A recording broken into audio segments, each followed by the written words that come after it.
Արևից էլեկտրաէներգիա ստացող տնտեսվարողները համախմբվել ոլորտի խնդիրները միասին հաղթահարելու նպատակով ասոցիացիա են հիմնել։ Հզորություններն այնքան են աճել, երկիրն արդեն կուտակիչ կայանների կարիք ունի, որպեսզի ցերեկներն արտադրած շատ հոսանքը պահուստավորի օրվա մնացած ժամերի համար։ Արևը մերն է, ջեկերի գազը գնում ենք, կուտակիչների հարցը լուծելով կկարողանանք նվազեցնել ներկրվող ռեսուրսներից Հայաստանի կախվածությունն առաջարկով ասոցիացիան սկսեց մեկնարկային նիստը։ Պետք են համակարգված հիբրիդ լուծումներ, երբ որ կլինեն եւ համակարգային կուտակիչներ եւ սեփական բնակելի սեկտորում տեղադրված կուտակիչներ, որոնք կիրականացնեն ոչ միայն ակտիվ հզորության կուտակումը, նաեւ ռեակտիվ հզորության, կհետևեն համակարգի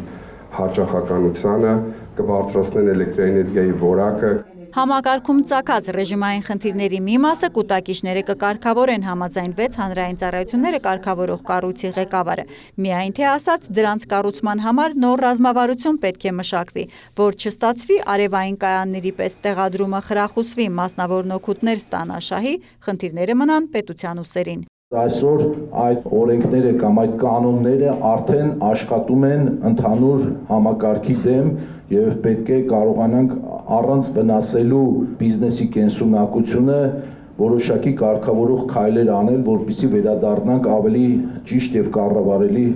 ռեժիմների։ Համաձայն վիճակագրության Հայաստանում անցած տարի արևային կայաններն արդեն իսկ փոքր հեկերի չափ էլեկտրաէներգիա են արտադրել։ Դահլիճին ոգևորիչ տվյալներ, մեր օրենքների ու բնագավառի եվրոպական փորձի նորույթներ ներկայացվեց։ Եվրոպական միության դիրեկտիվները նաև ունեն առևտրային մեխանիզմներ, այսինքն թույլ են տալիս պահեստավորողներին մտնել շուկա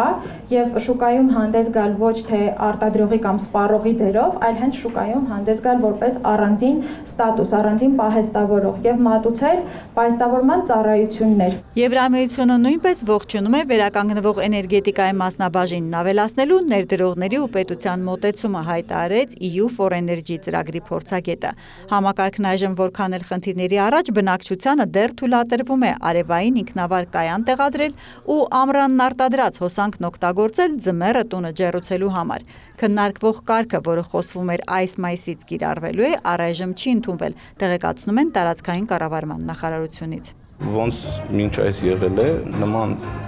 նման կարգավորումներով շարունակվում է, մինչև կհասկանանք, կորդեգրենք նոր քաղաքականություն եւ կտեղեկացնենք եւ հանրությանը եւ այդ թվում մեր տնտեսվարող սուբյեկտներին։ Քննարկումները արևային էներգետիկայի նոր փուլի շուրջ շարունակական կլինեն։ Էրմինե Բաղդասարյան, Մեհեր Կիրակոսյան, լուրեր։